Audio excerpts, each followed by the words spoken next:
Now we'll be talking about creativity researchers. A lot of research has gone into this field because it's a valuable thing to know about. So we've already talked about Teresa Amabile's theories of social creativity. She looks at nature versus nurture, where some of us just born creative, or has it been nurtured? And as you found out, the answer is, well, both. We all have the ability to be creative, but given our society, we tend to nurture critical thinking over creative thinking. And Amabile showed definitively with study after study that if you were around creativity, if you looked at creativity, if you made a creative environment, you would become more creative and hone your creativity skills. Well, there is a lot of ways to be creative, and we talked about different types of creativity, but there's a very interesting researcher, Gardner, and Gardner was a neurobiologist who founded the idea of multiple intelligences. We think of IQ and intelligence as being tested by reading, writing, and arithmetic. And these three R's are what you've been told you need to develop in school. Well, Gardner was a neurobiologist, and he studied lesions in the brain. And so if somebody had a sore or something wrong with one part of the brain, they were unable to process certain types of information. And what happened was Gardner found out that there were many different areas of the brain that created intelligence. Now, if you think of reading, writing, and arithmetic as book smarts, you probably know some people who have book smarts but lack intelligence in other ways. You also might know some people who never graduated from college, maybe not even high school, but were still smart in other ways. My father had a law degree by 16. He skipped through college back when you could do that. His father, my grandfather, dropped out of school in the 4th grade. And yet you could put my grandfather anywhere on earth and he would do well and survive because he had street smarts. And so environmental intelligence or naturalist intelligence, environmental intelligence is when you're really smart about your surroundings.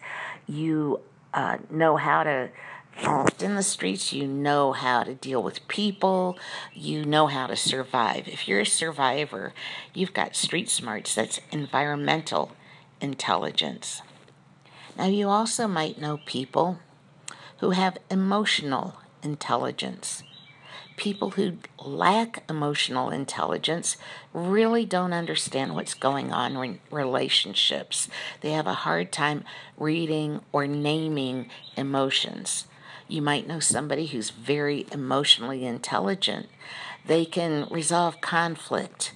They can relate to people. They have compassion and empathy. That means they have emotional intelligence. You might have noticed that I have a kind of visual intelligence, and Gardner found that there was a visual spatial intelligence. And what that means is that you either really understand what you see and can analyze what you see, but spatial intelligence means that you can also see things in 3 dimensions. People who can turn things over in their heads, people who can understand, the front, side, and underneath of something. If you know somebody who's good at car repairs and they can envision a car part in 3 dimensions, they have spatial or visual intelligence. Now, the logic and math intelligence goes together. That's numbers, but it's also putting 1 + 1 = 2 and being able to be very logical and rational. It's actually a very specific place in your brain. Likewise, the reading and writing is called linguistic intelligence.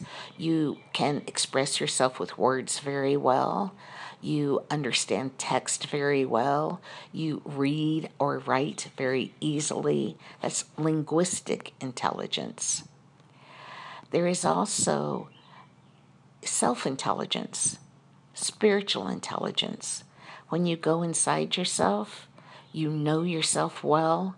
That's called intrapersonal intelligence. Like an intranet at RBC, that's the RBC internet, right? So intrapersonal intelligence is that you have a spiritual intelligence. You know yourself. If you just go inside and people leave you alone, you can figure things out. On the other hand, some people have interpersonal intelligence. These are people who are really, really good at understanding and communicating with other people. They reach out to people, they connect with people, they tend to be group leaders. Those people are interpersonal. There's also musical intelligence, where you might be able to really notice rhythms or beats, things that have a certain rhythm to them. If you rap very quickly, or when you learned your ABCs, you did it through singing, then you have musical intelligence. And then lastly, you can have kinesthetic intelligence, body intelligence. You know it in your gut. You feel the butterflies in your stomach. If you can do it hands-on, if you can do it through moving, if you can take your body and use body awareness, then you're kinesthetic. So other intelligences have been discovered since Gardner did his groundbreaking work. You may notice that you have one or more of these intelligences. Once again, you have environmental intelligence about your environment and nature. You have emotional intelligence, visual spatial intelligence, which would be 2D and 3D, as in the arts, linguistic intelligence, intrapersonal, inside yourself, interpersonal, good with other people, logical and mathematical intelligence, musical intelligence, and kinesthetic intelligence. Now, you are likely to be one or more of these intelligences, and I'd like for you to write that down to understand it better. When we think about art, artists also are creative with these different intelligences. So, for instance, Yayoi Kusama might be very good at intrapersonal intelligence. She understands her feelings, her emotions, her mental health issues, but she also has an environmental and spatial intelligence. She creates the infinity mirrors and makes you think of your environment and spatially very differently. So, for instance, Janet Eckelman may have extremely good visual spatial intelligence because she can visualize a net in space, but she also would have to have good logical and mathematical intelligence. Now, when artists demonstrate these intelligences at a very high level, it will rub off on the type that you have. So if nobody's ever really demonstrated to you, what does intrapersonal intelligence look like? What does musical intelligence look like? What does environmental intelligence look like?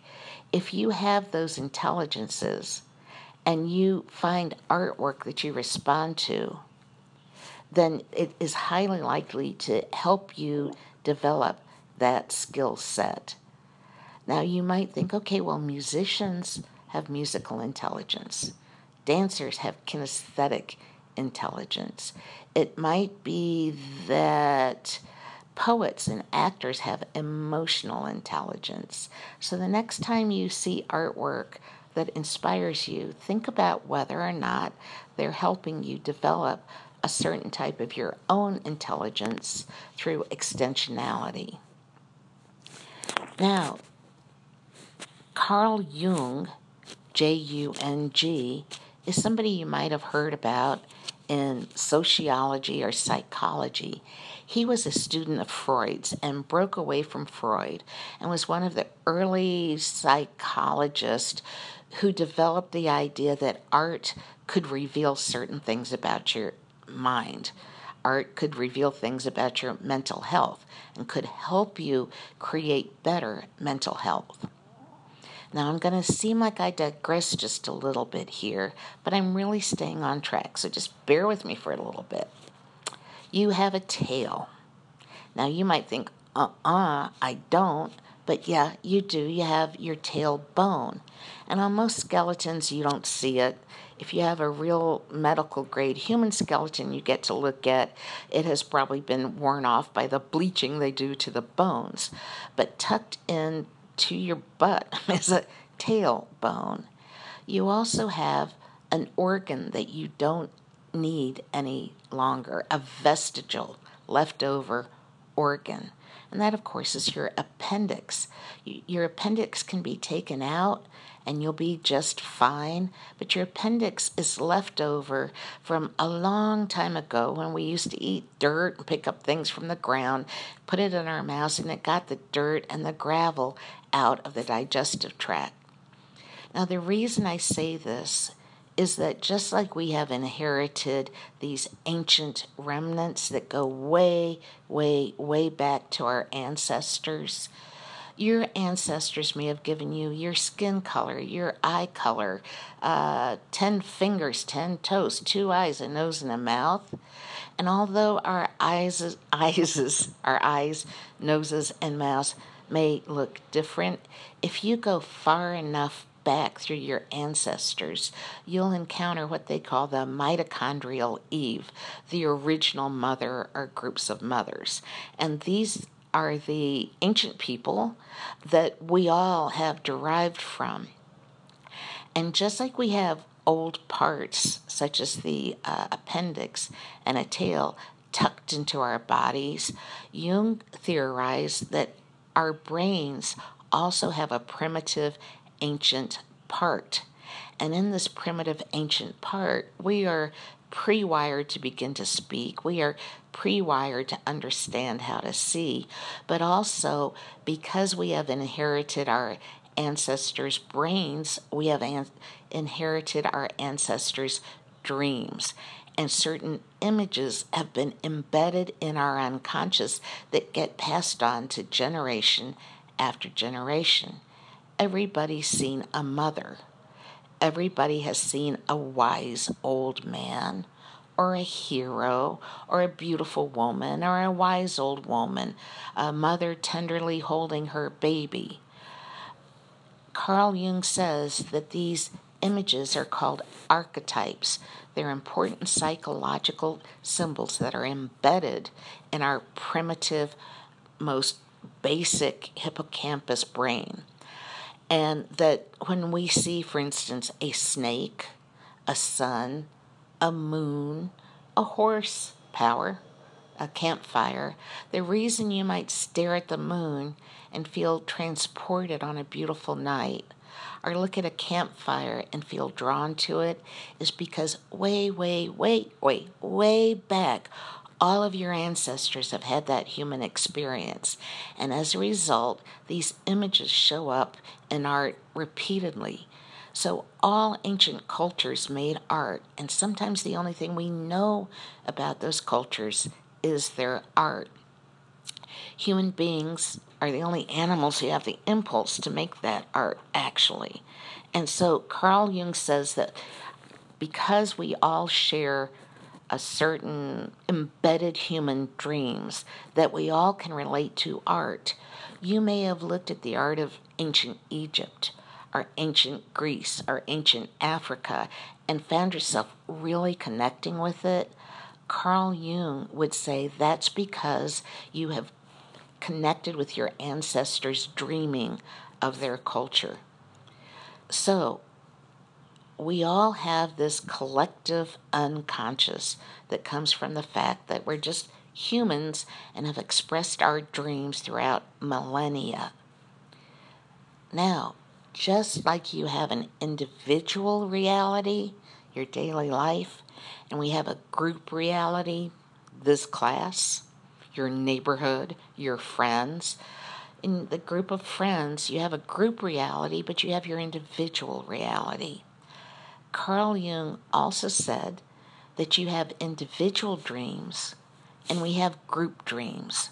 You may have an individual dream and somebody tells you about their dream and you can relate to it, but a group dream might be something like the American dream. So while we have individual dreams, we have cultural dreams. And these cultural dreams come out in our art. Artists dream up something and they put it out there, and suddenly the culture latches onto it. That is your collective unconscious. And it might be like a song suddenly grabs everybody. It might be that a work of art suddenly speaks to somebody. Your collective unconscious, your group dreaming, responds to this archetypal art form. And Carl Jung says it's very, very important for us to have that group dreaming. Movies are a form of group dreaming if you think about it. Back when we used to sit in theaters, you'd all sit in the theater and imagine something together and find it very satisfying to do group dreaming. So art is a form of group dreaming that allows us to express our archetypes. When you see DC and Marvel characters, or you have an avatar, those are your dream figures, your archetypes. Carl Jung says that as a culture, we need to have those group dreams. We need to have an American dream. Now, if you think about the American dream for a moment and think, well, what is it? It's probably, American dream is everybody has equal opportunity and you will someday own your own house, and if you work hard, you'll be successful and you'll have a great family life with kids, etc. Now, do you really think that that group dream will absolutely come true? Will you do better than your parents? If you work hard, will you automatically succeed? Will you be able to buy a house? And if that answer is, well, maybe not, it takes you into Joseph Campbell's territory in the next question on your creativity study guide. Joseph Campbell spent years studying the artwork and stories of different civilizations. And he said when a group dream falls apart, when you no longer have cultural dreams and symbols that people understand, it's a sign that society is falling apart because they don't have that group dream of the collective unconscious to hold them together. So if you think about modern art, and it might be confusing and hard to understand, and like the Kandinsky picture, it looks like just a bunch of jumbled mess, it's because our culture, his culture, is a jumbled mess. Our culture is hard to understand. Our culture is messy right now. So when contemporary art is messy and chaotic and hard to understand and only a few people get it, Joseph Campbell says it's a sign that society is falling apart. Well, our next question has to do with flow. Why do people continue to make art? Why do people like creativity? And Chikimensky said that people make art because they like the flow state. And you may already have experienced the flow state in one way or another. It's when you lose track of time. You enjoy doing something so much. Maybe playing a video game puts you in flow. You're in a state of heightened focus. There's nothing but you and what you're doing. In the case of a video game, you totally lose yourself in the game. You lose track of time. If somebody talks to you, you might not hear them. Some of my artist friends call this flowcus, like focus and flow. And it's a kind of self-high. And Chikamensky says the reason people make art or are attracted to something like Yayoi Kusama's infinity mirrors or want to go to Burning Man is because it puts them into a flow state. Flow states are a state of heightened awareness, natural high, and you're at your peak performance.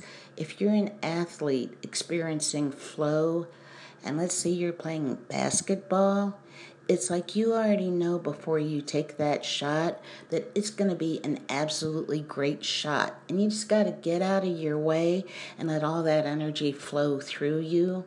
It's one of the reasons artists make art, and it's one of the reasons people like to watch art or participate in art because of flow. Well, the other thing that Chikamensky talks about is how do we know something's creative and not just crazy or bizarre or strange? Like, how do we as a society decide that? You may know that Vincent van Gogh, when he was alive, painted prolifically, but people thought he was just totally crazy, and very few of his paintings ever sold. As a matter of fact, on one of the famous paintings that's in the Museum of Modern Art, along with Starry Night, one of his paintings was used one time when there was a chicken coop and it had a hole in it and was going to start to rain. And so somebody took one of Vincent van Gogh's canvases off the stretcher bars and nailed it to a chicken coop to keep the chickens dry. Now, Starry Night is now in the Museum of Modern Art and is worth hundreds of millions of dollars, and the image is on, T-shirts and mouse pads and coffee mugs everywhere. So why do we see him as a creative genius now and saw him as crazy back then? The art didn't change, but society changed. So sometimes society changes and can accept the artwork or the creativity. And so he looked at what is necessary for this change. And he said, in order for things to be deemed creative, whether you're creative in business or math or fashion, you need three things. You need a creative individual, somebody who's willing to chance it, and you need a field. A field is a group of critics who can look at the artwork and know something about it. You also need a domain. That's the area of information. So, for instance, Vincent van Gogh's a creative individual. His domain is art. He knew all about art. He studied it in depth. The field, the critics, or other people who knew about art during his lifetime said, thumbs down, not creative. The field of art critics now says, yes, he had amazing breakthroughs in how he painted and his insights. So, for instance, I'm a creative individual, and because I know so much about my domain, my field, I'm still learning a lot, but I know a whole lot about art. So if I make something creative, I pretty much know if it's been done before or not. If it hasn't been done, it's pretty obscure. But I could be very creative and make something new, and if it just sits in my studio and nobody sees it, it's not going to be deemed creative by society.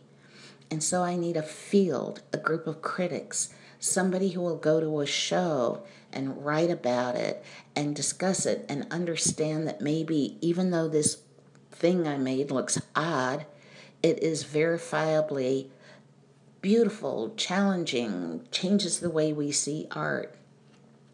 So, for example, if you wanted to be creative in math, like have creative breakthroughs in math or in medicine, you're going to have to know math and medicine so well that you can actually have some kind of breakthrough knowledge where you're contributing something new to the field, and then it might need to be in a peer-reviewed journal. So, Chikamensky says artists create for a flow state, which is a state of heightened awareness, and that three things are necessary: a creative individual who knows the domain and is given kind of the okay by the gatekeepers in the field. Now, the next question on your study guide has to do with Maslow, who is a very famous psychologist. And Abraham Maslow says that one of the purposes of our psychological development is to self-actualize, become who we actually are. And people who are self-actualized have realized their true potential. And it's kind of at the top of human development. Artists are often quite self-actualized because in order to express who they really are, they have to work to develop their potential. So they are honest and true in their self-expression. So if they are creating what their actual potential is and are self-actualized people tend to be good-humored. They tend to be confident but don't take themselves too seriously. They tend to be energetic and really love their life. They tend to get along well with other people because they don't feel competitive with anybody but themselves. And so one of the reasons that artwork is important is that when someone's self-actualized and realizing their potential and being who they really are, it inspires other people to realize their potential. So for instance, if you have a musician who's really, really unique and different and you admire, that musician may be self-actualized, realizing their top potential, and it makes you want to do the same. All right? The other thing about Maslow's theory of self-actualization is that you really can't progress in life unless you take care of some basics. And if you've studied Maslow in psychology, you know there's a hierarchy. And that just means you have to get some stuff developed before you can move to the next step. And in psych classes, they teach you, well, that's food and shelter. If you don't have food and shelter, you can't progress through life to become self-actualized. Some of the progression is, things like relating well to people, expressing emotions. Well, what's not taught a lot in psych is that in addition to food and shelter, Maslow says that a very basic fundamental need for humans to survive is self-expression. You cannot develop unless you have self-expression. Now think about this on a very basic level. A baby who doesn't express themselves, they don't cry when they're hungry or need changing. A baby who doesn't, laugh and coo delightedly and entrance their parents and get their parents to take care of them. That baby is learning very early that if they express themselves, that they're going to get responses from other people and get their needs taken care of. So in Abraham Maslow's hierarchy of psychological development, self-expression is a basic human need. It allows you to develop to the point where you realize your true potential or become self-actualized. Artists, because they work with self-expression to realize their potential, to become who they actually are, tend to be kind of like shining lights for people. That's why when you look at a certain artwork and you think, oh, that's so cool, I want to go there, I want to be part of that, it's because you realize that it's bringing something up in you that wouldn't be realized before that. Rollo May says there's one thing that's going to keep you from really self-actualizing, and that's called the voice of judgment. And I've mentioned this before, but this isn't a voice of reason. It's the voice of self-doubt that holds you back. I want to go see Meow Wolf. You can't do that. You can't take a road trip. You've never been out west. You've never packed a suitcase. You don't have enough money. You have other more important things to do. You better go do your homework. Anytime that you want to be creative and develop that part of yourself, it means you have to try something new. And Rollo May says that we're attracted to new and different things, but we're also a little afraid of it because there's some security and comfort in what we know. Your box is secure and comfortable.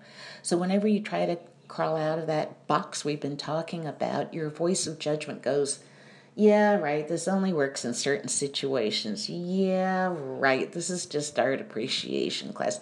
This isn't really something you can use. You don't really need to do this. You better go do your math and chemistry homework. You can, blow this off till later. That's your voice of judgment. That's a voice of self-doubt holding you back.